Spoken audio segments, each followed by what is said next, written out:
Hi, I'm Dana and welcome to another episode of the Burnout Diaries.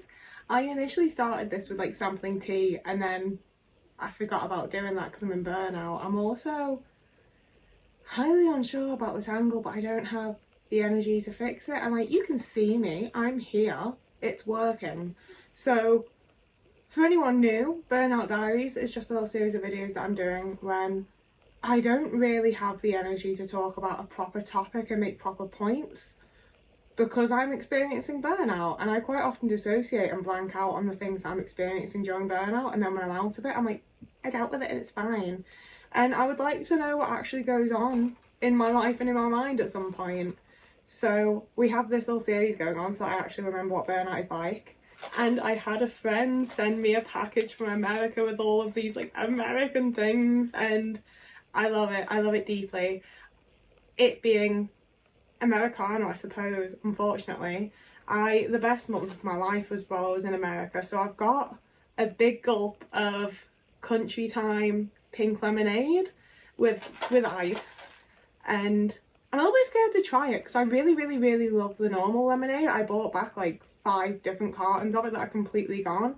And I'm also a little bit scared because I really wanted it in the big gulp cup. Like, I started doing the tea at the start of these because it's a dopamine hit. Like, having some sort of like fun little beverage, I really enjoy that. It does like lift my mood, and I really enjoy the big gulp cup. This lifts my mood greatly, but I'm scared it's not going to taste that good.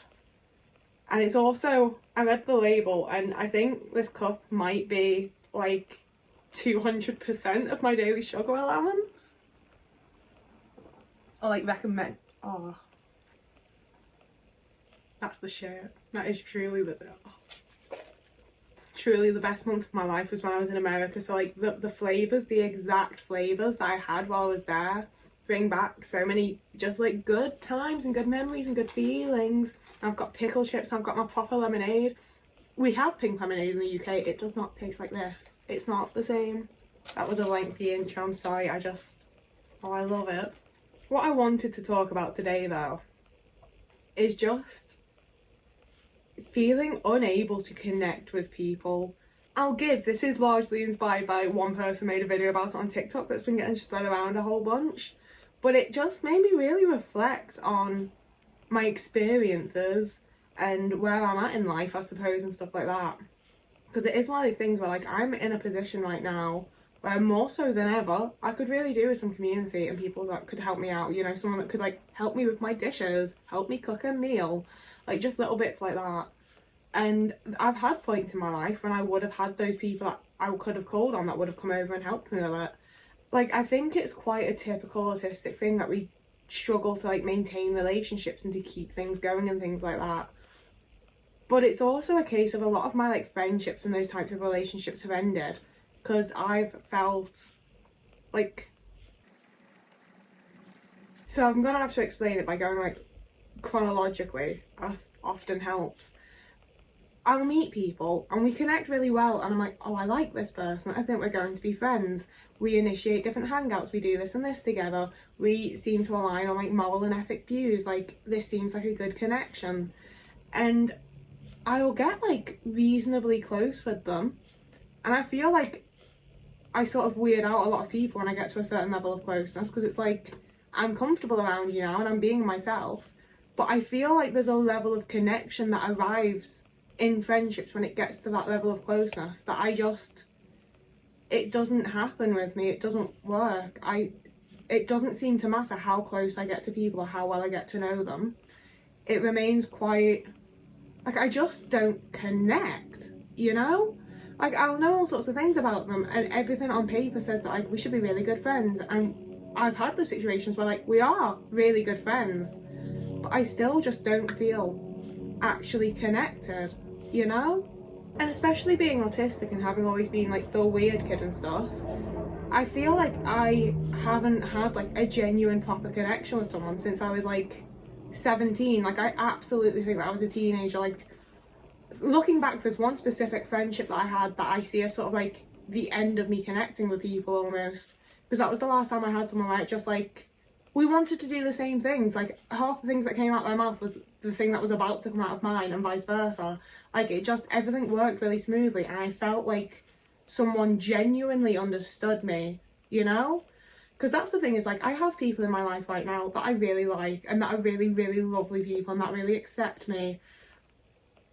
And that's, you know, it's not a negative, it's not trying to shit on them. That's one type of relationship to have that is healthy and important to have and nice to have. I don't want to just be accepted, I want to be understood, you know? And I think that's where the lack of connection for me comes from, is that I don't feel understood. I do feel like any bit of logic that I have, any thought that I have, anything that's going on with me, I have to explain and over-explain and give a metaphor and try this other point of view and then relate it to something I know they've been through, and then they sort of get what I'm talking about. And I will also give that I have people online currently that are like online friends, obviously, and it's weird because I don't allow myself to feel connected to people online. I don't think it's like the healthiest thing in the world. But also, they're people that I am talking to like back and forth on an individual level, in the same way that I would talk to someone in a coffee shop or something. You know, they are my friends that I am talking to, and they're people that like I feel understood by, and it's nice to talk to them, and I both do feel connected more so there, because I'm also like very, very anxious in real life. I don't process things well, and it takes me a long time to figure out what it is I want to say. And being able to do things via text and like via messaging does make it easier for me in that regard, because I can actually think about my point and get across what I really meant. And obviously it's also with like other autistic people. And as much as there is a connection there, it's also not, because it's online, you know, it's a message on a computer screen. It's not a genuine human like in front of me. And I don't think that necessarily like disvalues it. I still think that's an important thing to have. But I want someone that I can talk to in real life that like looks me in the fucking eyes and understands, you know? And I don't feel like I've had that in many, many, many years. And I was mentioning me being like always being the weird kid, not to like garner sympathy, but because I felt like when I was in the situations where you get branded with like a label like that, I would then find the other weird kids and actually be able to build like genuine human connection that I felt good about, and that made me feel fulfilled, and that didn't like drain my social battery, and like it was a good connection, you know? And it feels like all the other people that were in that situation with me grew out of being the weird kid. They grew into like normal, ordinary adults, and like, good for you, I'm happy for you. What the fuck am I meant to do, you know? And that's another difficulty that I've had like more recently, like not my last housemate but the one before. I met a lot of people through that housemate and went to a lot of parties and nights out and had a lot of fun times, and that definitely like disoriented my view of people in some ways, because there were substances happening on these nights out and at the house parties and things like that.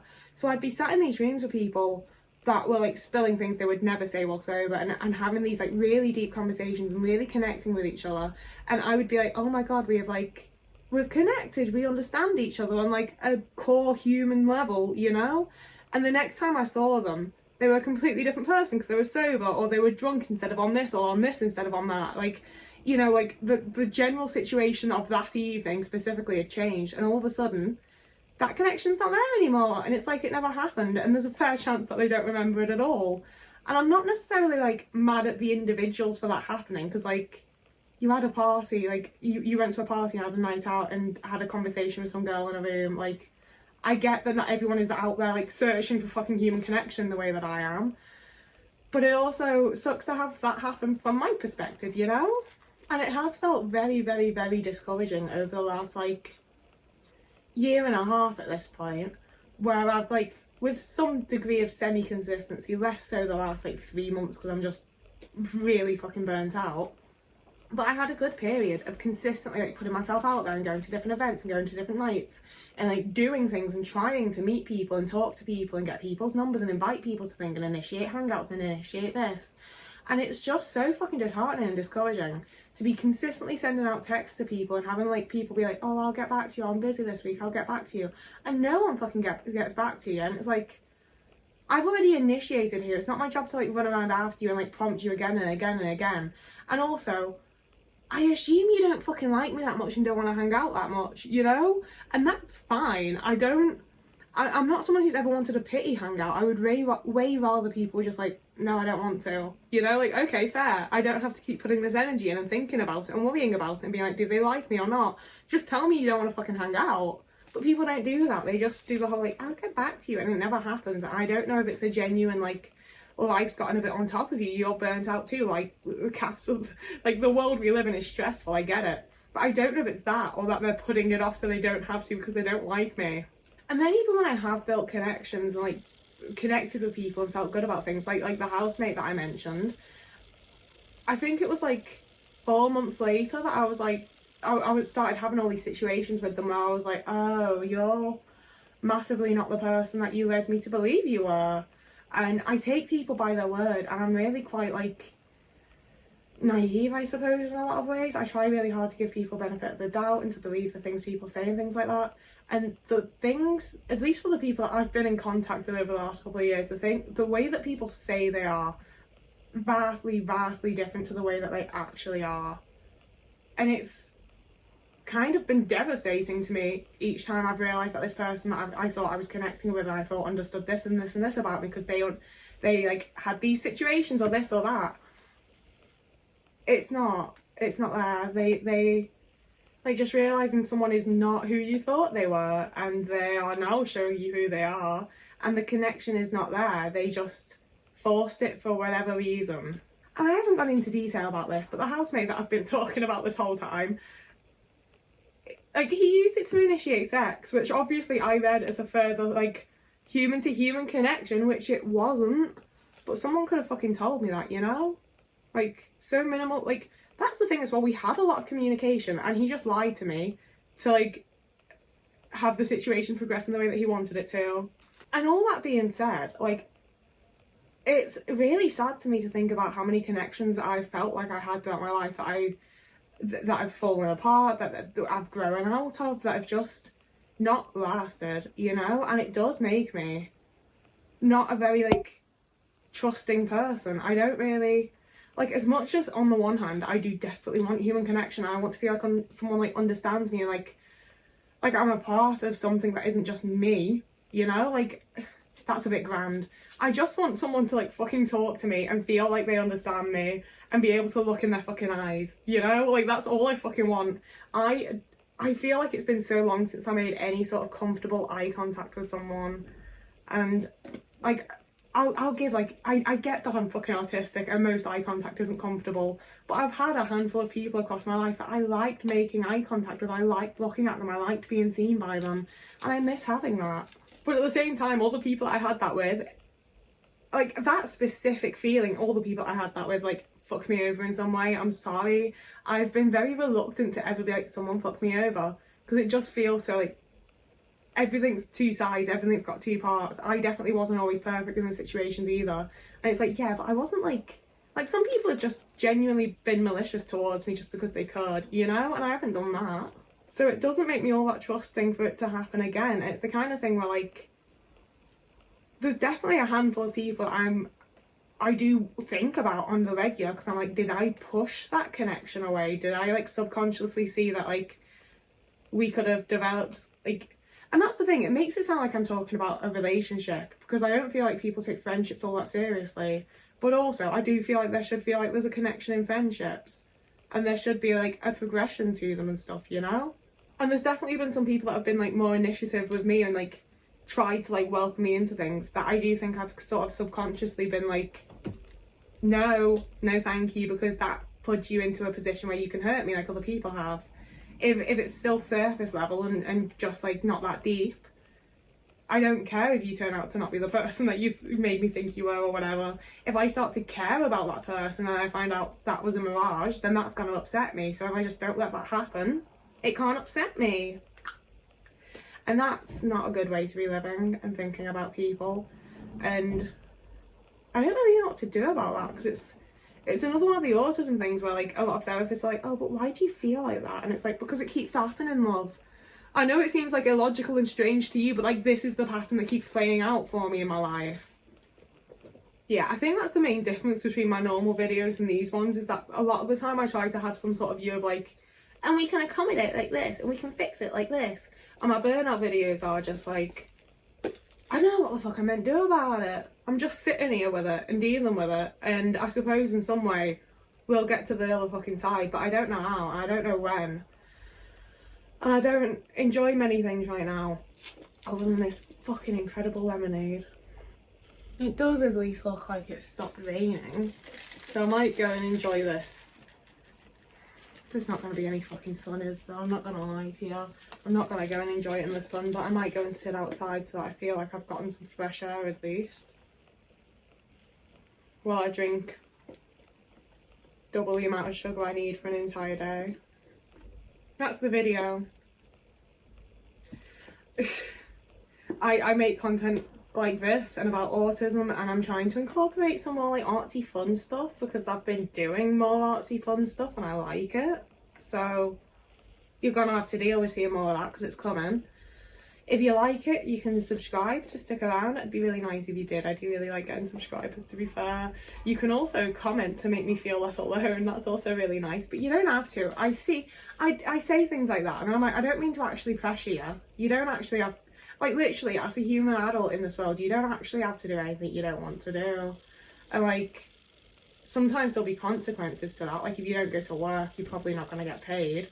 But for this online stuff, you can just do whatever. You can dislike the video if you want. You can give it a thumbs down. It's all up to you. So you can like and subscribe if you want to. You can also find me over on Blue Sky, Patreon, or TikTok. Blue Sky, Instagram, or TikTok. And also over on Ko-fi or Patreon. I don't know why I keep fucking that up lately. Whoever you are, wherever you are, I hope you have a lovely morning, evening, day, afternoon, week, month, year, and I will see you again in a couple of days.